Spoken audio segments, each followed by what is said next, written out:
India ने Iran को मदद भेजी, लेकिन इससे कतर क्यों नाराज हो गया? क्या ये सिर्फ एक बयान है या इसके पीछे कोई बड़ा खेल चल रहा है? इस वक्त पूरी दुनिया की नज़रें मिडल ईस्ट में बढ़ते तनाव पर टिकी हुई हैं।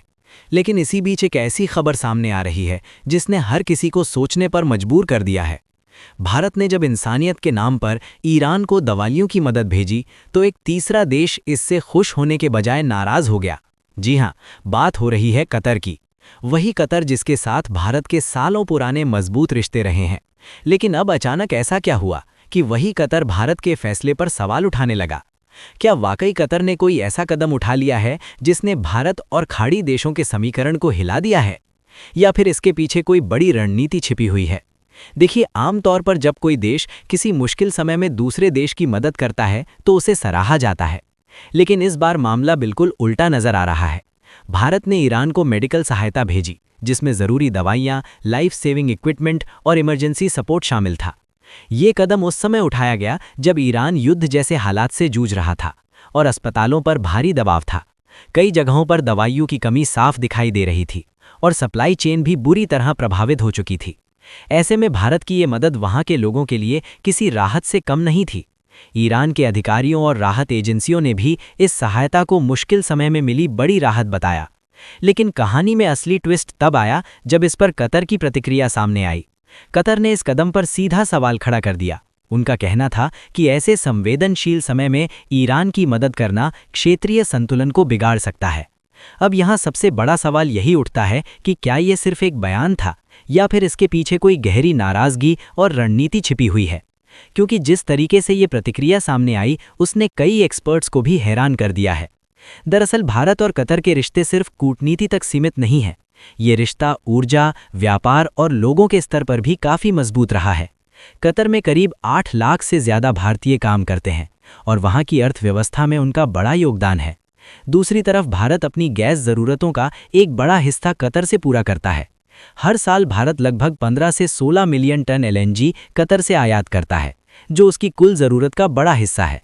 यानी साफ है कि दोनों देश आर्थिक रूप से एक दूसरे पर काफ़ी हद तक निर्भर हैं। यही वजह है कि जब इन रिश्तों में हल्की सी भी खटास आती है तो उसका असर सिर्फ 2 देशों तक सीमित नहीं रहता, बल्कि वैश्विक बाजार तक महसूस किया जाता है।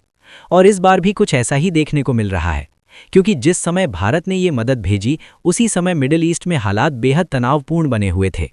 ईरान, इजराइल और अमेरिका के बीच टकराव लगातार बढ़ रहा था और हर देश का हर कदम एक बड़े राजनीतिक मैसेज के रूप में देखा जा रहा था। अब यहाँ पर कतर की नाराज़गी को समझना भी ज़रूरी है। हाल ही में ईरान और कतर के बीच तनाव भी तेज़ी से बढ़ा है, खासकर उस घटना के बाद जब कतर के एक बड़े गैस हब पर असर पड़ा, जिससे उसकी सप्लाई और इकॉनमी दोनों प्रभावित हुई। रिपोर्ट्स के मुताबिक गैस उत्पादन में गिरावट देखने को मिली और इससे कतर को आर्थिक नुकसान भी उठाना पड़ा। ऐसे में कतर पहले से ही दबाव में था और दूसरी तरफ भारत का ईरान की मदद करना उसे खटकने लगा। यहीं से मामला और ज़्यादा गंभीर हो जाता है, क्योंकि अब ये सिर्फ एक मानवीय सहायता का मुद्दा नहीं रह जाता, बल्कि ये एक कूटनीतिक संकेत बन जाता है। और यही कारण है कि कतर की तरफ से जो प्रतिक्रिया आई, उसने सभी को चौंका दिया। इशारों इशारों में भारत को ये तक कहा गया कि उसे अपने फैसलों के परिणाम समझने चाहिए। कुछ रिपोर्ट्स में ये भी सामने आया कि गैस सप्लाई को लेकर दबाव बनाने की बात कही गई। अब सवाल ये है कि अगर कतर वाकई सख्त रुख अपनाता है तो क्या भारत के लिए कोई बड़ा खतरा खड़ा हो सकता है? क्योंकि सच्चाई ये है कि भारत अपनी गैस ज़रूरतों का एक बड़ा हिस्सा कतर से ही लेता है और अगर सप्लाई में ज़रा सी भी गड़बड़ी होती है तो उसका असर सीधे देश की ऊर्जा व्यवस्था पर पड़ सकता है। लेकिन यहाँ कहानी का दूसरा पहलू भी उतना ही मजबूत है। दरअसल पिछले कुछ सालों में भारत ने अपनी ऊर्जा रणनीति को धीरे धीरे बदलना शुरू कर दिया है। अब भारत सिर्फ कतर पर निर्भर नहीं है, बल्कि अमेरिका, ऑस्ट्रेलिया, रूस और अन्य देशों से भी गैस आयात कर रहा है। यानी अगर कोई एक देश दबाव बनाने की कोशिश करता भी है तो भारत के पास विकल्प पूरी तरह खत्म नहीं होते। भले ही इससे लागत थोड़ी बढ़ जाए, लेकिन सप्लाई को पूरी तरह रोका नहीं जा सकता।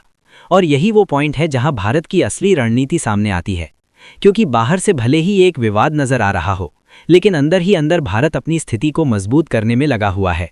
अब आगे ये मामला किस दिशा में जाएगा? क्या ये विवाद यहीं शांत हो जाएगा या फिर एक बड़े टकराव का रूप लेगा? यही वो सवाल है जिसने इस पूरे मुद्दे को और ज़्यादा दिलचस्प बना दिया है। अब यहाँ से कहानी और ज़्यादा गहरी और दिलचस्प हो जाती है, क्योंकि जो ऊपर से एक साधारण कूटनीतिक विवाद नजर आ रहा है, उसके अंदर एक बहुत बड़ा गेम छिपा हुआ है। सबसे पहले बात करते हैं भारत की चुप्पी की। आपने गौर किया होगा कि इतने बड़े बयान और इशारों के बावजूद भारत की तरफ से कोई तीखी प्रतिक्रिया सामने नहीं आई है। और यही चुप्पी असल में भारत की सबसे बड़ी ताकत मानी जाती है, क्योंकि भारत अक्सर ऐसे मामलों में तुरंत प्रतिक्रिया देने के बजाय सही समय का इंतजार करता है और फिर ऐसा कदम उठाता है जो पूरे खेल का रुख बदल देता है। कूटनीति में कई बार जवाब देना जरूरी नहीं होता, सही समय पर सही चाल चलना ज्यादा जरूरी होता है। और भारत फिलहाल उसी रणनीति पर काम करता हुआ दिखाई दे रहा है। अब अगर कतर की स्थिति को समझें तो तस्वीर और साफ हो जाती है। कतर की अर्थव्यवस्था का बड़ा हिस्सा एलएनजी यानी लिक्विफाइड नेचुरल गैस के निर्यात पर टिका हुआ है और भारत उसके सबसे बड़े ग्राहकों में से एक है।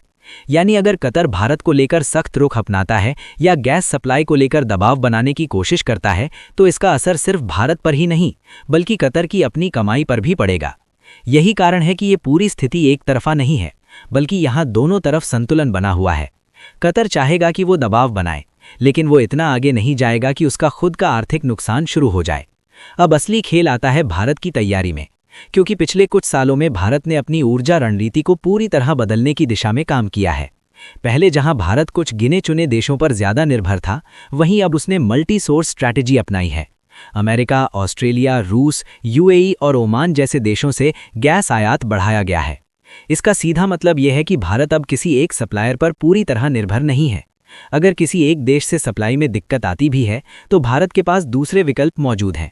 हालांकि ये भी सच है कि कतर अभी भी भारत के लिए एक बड़ा सप्लायर बना हुआ है, लेकिन फर्क ये है कि अब ये निर्भरता पहले जैसी पूरी तरह नहीं रही। यानी अगर कतर कोई दबाव बनाता भी है तो भारत को थोड़ी महंगी गैस खरीदनी पड़ सकती है, लेकिन सप्लाई पूरी तरह रुकने जैसी स्थिति नहीं बनेगी। और यही वो चीज़ है जो इस पूरे समीकरण को संतुलित बनाए रखती है।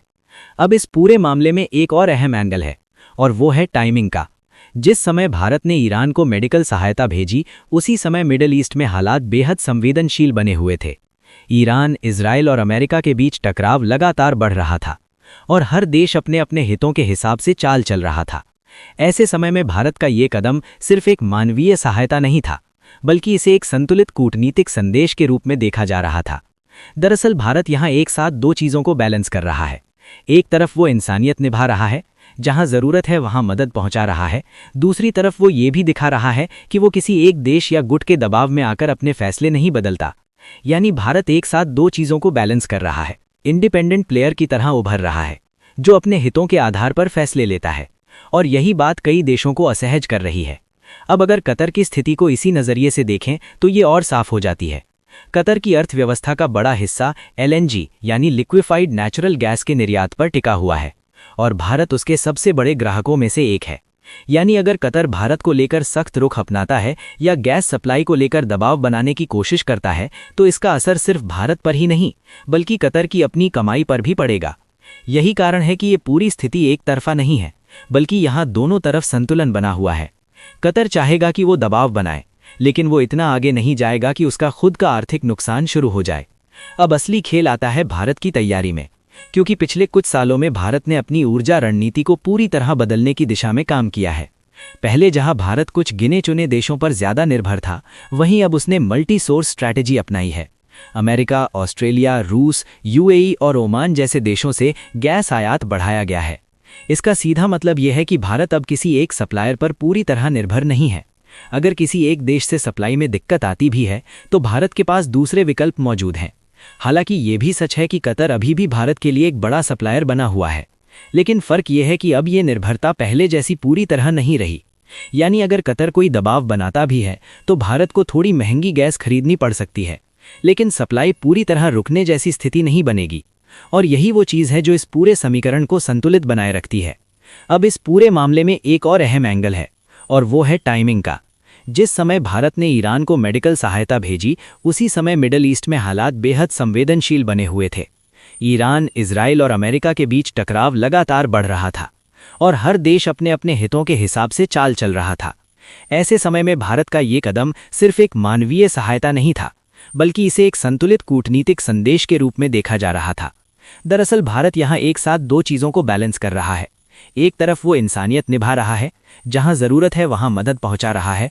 दूसरी तरफ वो ये भी दिखा रहा है कि वो किसी एक देश या गुट के दबाव में आकर अपने फैसले नहीं बदलता। यानी भारत एक साथ दो चीज़ों को बैलेंस कर रहा है। इंडिपेंडेंट प्लेयर की तरह उभर रहा है, जो अपने हितों के आधार पर फैसले लेता है। और यही बात कई देशों को असहज कर रही है। अब अगर कतर की स्थिति को इसी नज़रिए से देखें तो ये और साफ हो जाती है। कतर की अर्थव्यवस्था का बड़ा हिस्सा एलएनजी यानी लिक्विफाइड नेचुरल गैस के निर्यात पर टिका हुआ है, और भारत उसके सबसे बड़े ग्राहकों में से एक है। यानी अगर कतर भारत को लेकर सख्त रुख अपनाता है या गैस सप्लाई को लेकर दबाव बनाने की कोशिश करता है, तो इसका असर सिर्फ भारत पर ही नहीं बल्कि कतर की अपनी कमाई पर भी पड़ेगा। यही कारण है कि ये पूरी स्थिति एक तरफा नहीं है, बल्कि यहाँ दोनों तरफ संतुलन बना हुआ है। कतर चाहेगा कि वो दबाव बनाए, लेकिन वो इतना आगे नहीं जाएगा कि उसका खुद का आर्थिक नुकसान शुरू हो जाए। अब असली खेल आता है भारत की तैयारी में, क्योंकि पिछले कुछ सालों में भारत ने अपनी ऊर्जा रणनीति को पूरी तरह बदलने की दिशा में काम किया है। पहले जहां भारत कुछ गिने चुने देशों पर ज्यादा निर्भर था, वहीं अब उसने मल्टी सोर्स स्ट्रैटेजी अपनाई है।